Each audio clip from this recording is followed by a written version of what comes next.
The sun was sharp over the tidy cul-de-sac in a quiet suburb of San Diego. Streets freshly paved, lawns trimmed like green felt, one of those neighborhoods where every mailbox matched, and every car seemed leased new. Marcus stepped out of the black Tesla, his wife Danielle just behind him. Their 7-year-old son, Jordan, unbuckled himself and slid out, squinting in the bright light. The open house was already underway.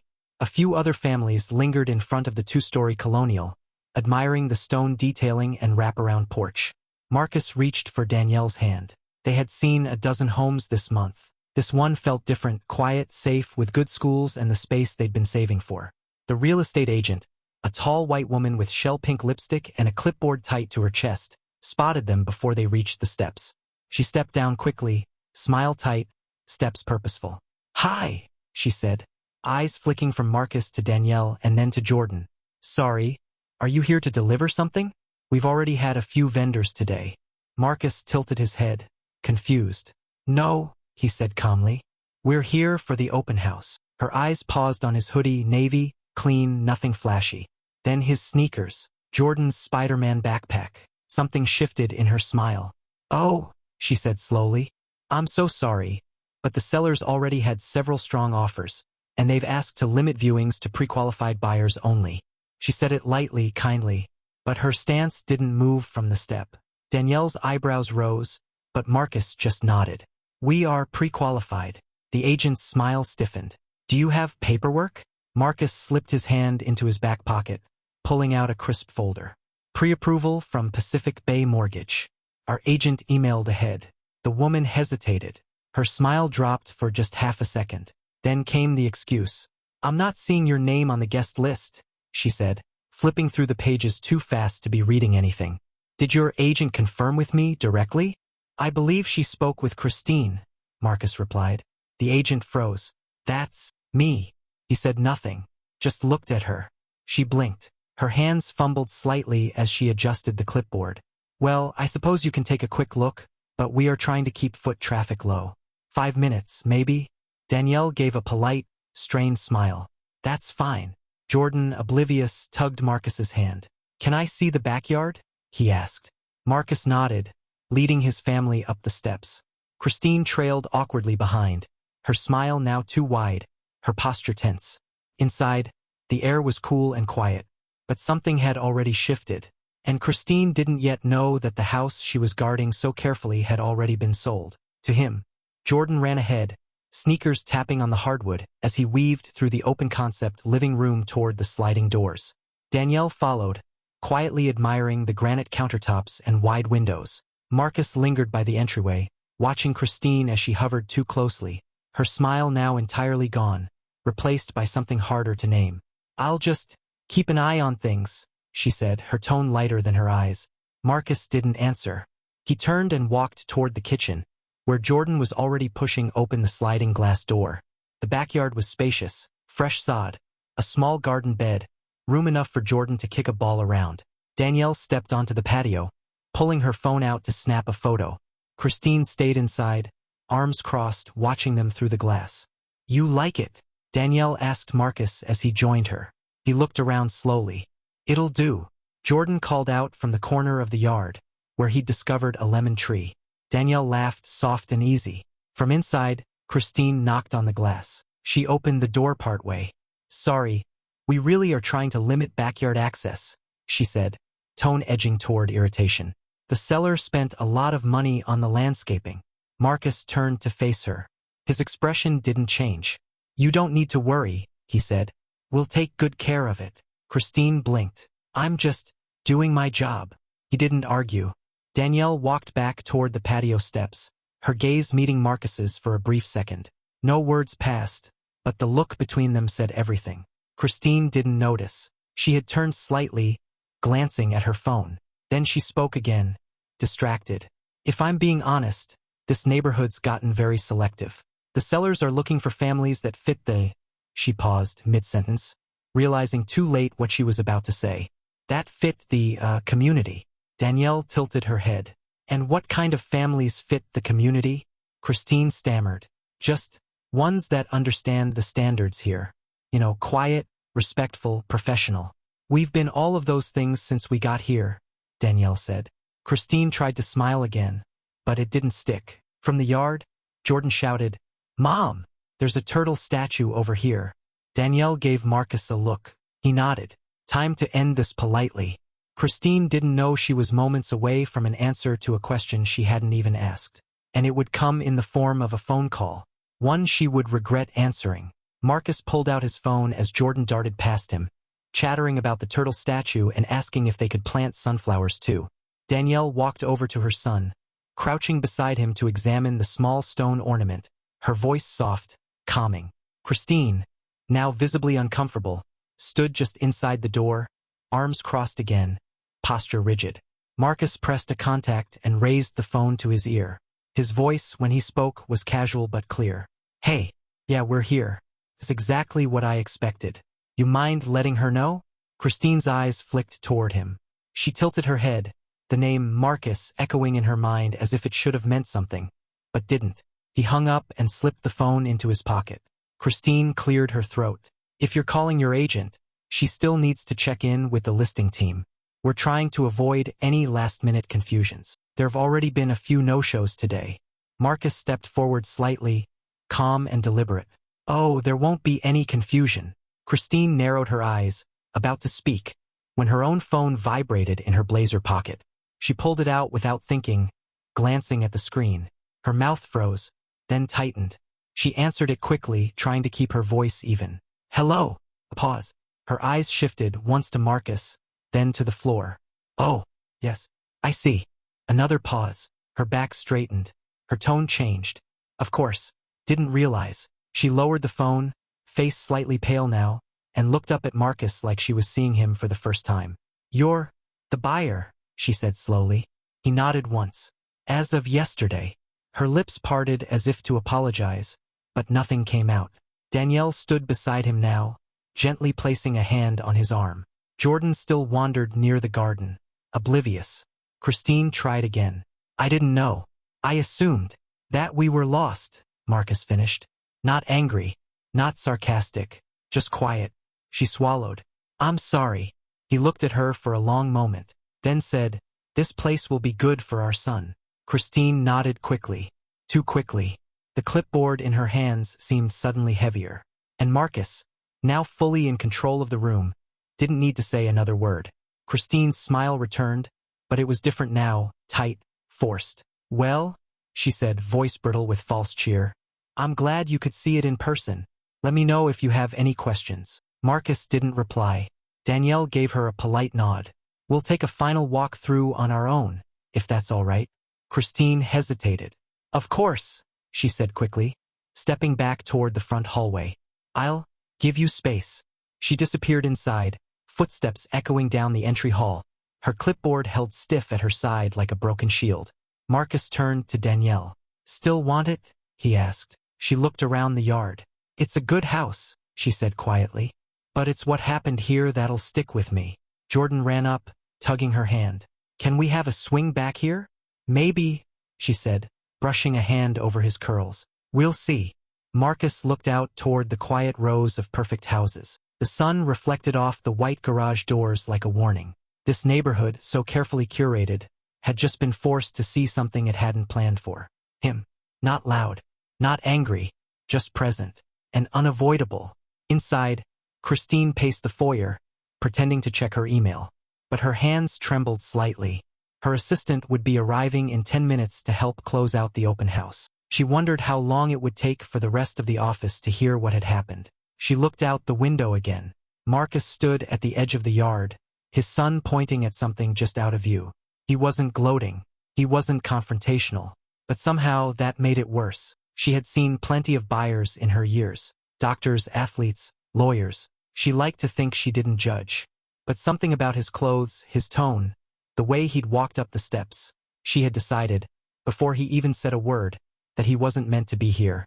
And now he owned the place. The chime of the front door broke the silence inside. Christine turned quickly, adjusting her posture as her assistant, Maria, stepped in. Maria was younger, eager, her clipboard tucked under one arm, sunglasses still perched on her head. "Sorry I'm late. Parking was a mess 2 streets over." Christine forced a smile. No worries. We're almost done here.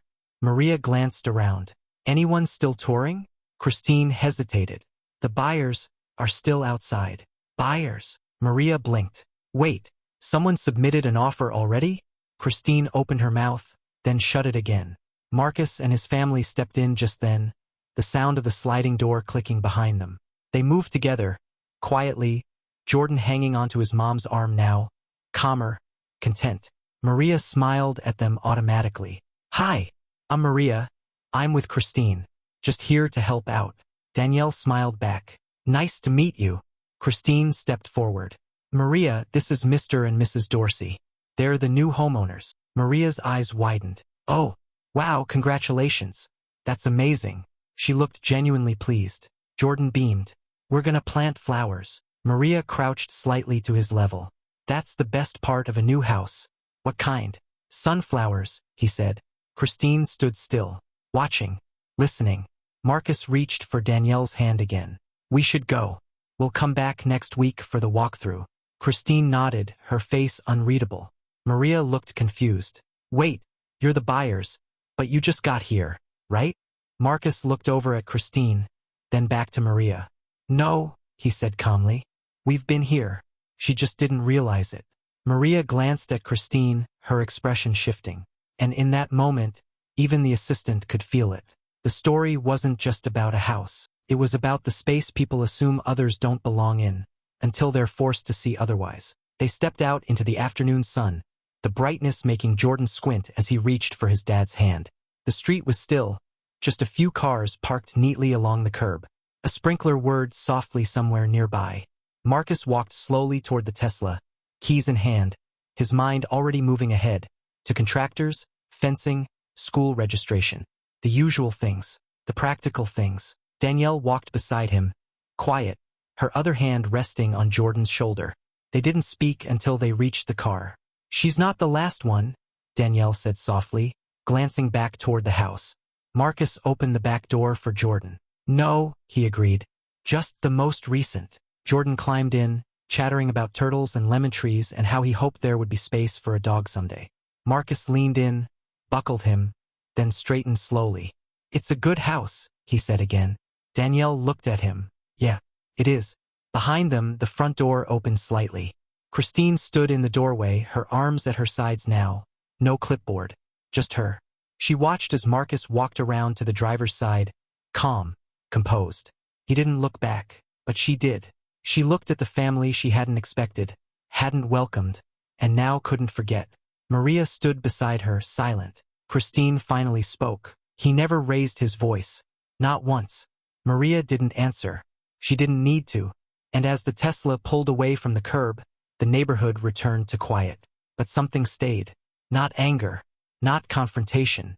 Just presence. A truth too quiet to ignore. Monday morning at the brokerage started like any other. Coffee brewing, printers humming, phones ringing on and off. But when Christine stepped through the glass doors, the rhythm felt off. A few agents looked up. Others didn't. Conversations dipped as she passed, then restarted quietly after she was gone. She walked to her desk with practiced ease, but her posture was different now. Shoulders tighter, steps more careful. Maria arrived minutes later, sliding into her seat across the aisle. She gave Christine a polite nod. No small talk. 10:12 an email went out. Subject, all staff reminder, client etiquette, and bias awareness training, mandatory. From Regional Directorate, effective immediately. All agents are required to attend a training session this week on equitable client interactions. Attendance is mandatory. Schedule to follow. Christine's eyes stayed on the screen a little too long. She clicked the message open. Reread the lines. Then clicked it shut. She already knew why it had been sent. Across from her, Maria typed softly, not looking up. Christine sat back, her fingers brushing lightly across her mousepad. She thought about Marcus, the look on his face, the way he never flinched, never explained himself, the silence that said everything. She had handled bigger deals, worked with wealthier clients. But something about this one stayed with her in a way she hadn't expected. Not because of what he said, but because of what she saw in herself the moment he didn't need to say anything at all. By Wednesday, the conference room was full. Every agent, assistant, and coordinator at the brokerage sat around the long glass table. Some whispered. Most didn't. The usual jokes and small talk had vanished. The regional director, Greg Hammond, stood at the front. Silver hair, neat tie, voice calm but firm. "Let's get to it," he said. "You've all seen the email. This isn't just a training. It's a reset." He paused, letting the words land. "We had an incident last week during an open house, one that brought up serious concerns. This company's reputation and our integrity depend on how we treat everyone who walks through the door, no matter what they're wearing, no matter what assumptions we make." Christine stared at the table. Maria sat beside her, still. Greg didn't name names. He didn't have to. He continued, "The buyer involved is one of the most high-profile clients this office has ever handled. But you don't treat people fairly because of who they are. You do it because it's your job." He scanned the room. A few agents nodded slowly. Others shifted in their seats. Christine didn't move. Greg's voice lowered. "You never know who you're standing in front of. That shouldn't matter. But it does. And last week we got lucky because that client chose not to escalate, not to go public. He gave us a moment to learn from, not a lawsuit." Now Christine did move, just slightly, hands folding tighter in her lap. Maria glanced at her briefly. The meeting went on: policies, procedures, mandatory workshops. But Christine didn't hear most of it. Her mind replayed Marcus's voice. Steady. Clear. "You don't need to worry. We'll take good care of it." No threat. No anger. But it echoed. And in a room full of agents, that silence was louder than anything Greg could say. That afternoon, Christine sat alone in her office. Door shut. Blinds tilted halfway. The noise of the bullpen filtered in softly. Calls, keyboards, faint laughter. She opened her laptop but didn't touch the keyboard. Instead, she reached for her phone. For a moment, her thumb hovered over the recent calls list. Then she switched to email. Typed, deleted, retyped. Eventually settled on something short. Subject: "Thank you to Marcus Dorsey. Mr. Dorsey, I wanted to personally thank you for your professionalism during last week's showing. I've taken time to reflect on my role in how things unfolded. I see it now, and I will do better. Sincerely, Christine Weaver." She read it 3 times. It didn't feel like enough, but anything longer felt like an excuse. She hit send. The message disappeared into her outbox. No read receipt. No reply. She hadn't expected one. Maria tapped lightly on the door a few minutes later. "Got a sec?" Christine waved her in. Maria stepped inside, a little hesitantly, holding a listing folder. "I just wanted to say, I think that email you sent, it mattered, even if he doesn't answer." Christine gave a small nod. "Maybe." Maria sat in the guest chair, setting the folder down. "You know, I didn't notice anything until he said it out loud, that you didn't realize who he was. But the truth is, I didn't realize either." Christine looked over at her, tired. "It's not just about him." "I know," Maria said quietly. "It's about us." They sat in silence for a moment, and for the first time since Saturday, Christine felt the tension in her shoulders begin to shift. Not gone, but no longer weightless. Just honest. Saturday morning came with a light breeze and a clear sky, unusual for late summer in San Diego. At 10 a.m. sharp, Marcus, Danielle, and Jordan pulled up once more to the house on Cedar Hill Lane.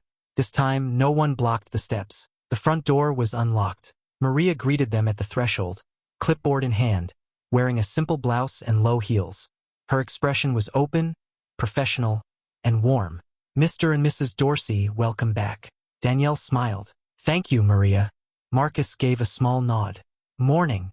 Jordan ran inside ahead of them, already calling out, "My room's still the biggest, right?" Maria chuckled. "Still exactly the same." The walkthrough moved quickly. Paint touch-ups noted, outlet covers checked, sprinkler timer tested. Danielle marked a few things for follow-up, and Marcus moved room to room with quiet precision, occasionally glancing toward Jordan, who was measuring imaginary basketball shots with his arms in the empty living room. Halfway through, Christine arrived. She stepped inside carefully, offering a quiet good morning to everyone. She held no clipboard this time. Marcus looked at her, expression neutral. Danielle said nothing. Christine paused, then addressed them both. "I just wanted to make sure everything was in order, and to apologize again, not as your agent, just as a person who should have known better." Silence. Jordan broke it by asking, Do turtles eat lemons? Christine blinked, unsure. Danielle smiled slightly. We're still working on the important questions, as you can see. Marcus spoke next. Calm. Controlled. Thank you for showing up. That was all he said. But that was enough. Christine nodded. She didn't linger. She turned, walked back through the front door, and didn't look back. Maria glanced at Marcus as the door clicked shut. If you ever need anything, she said gently, you can call me. I'd be happy to work with you again. Thank you, he replied. The walkthrough ended 10 minutes later. Jordan was already asking about paint colors and basketball hoops. Danielle smiled at Marcus as they stepped outside. This time, the space felt like theirs. Not because they'd earned it, but because they'd claimed it quietly, unmistakably. That evening, Marcus stood in the driveway as the sun dipped behind the houses. The street was quiet again, families finishing dinner, a few porch lights flicking on. Jordan was in the backyard with Danielle, trying to convince her to measure space for a trampoline. His laughter carried through the open windows.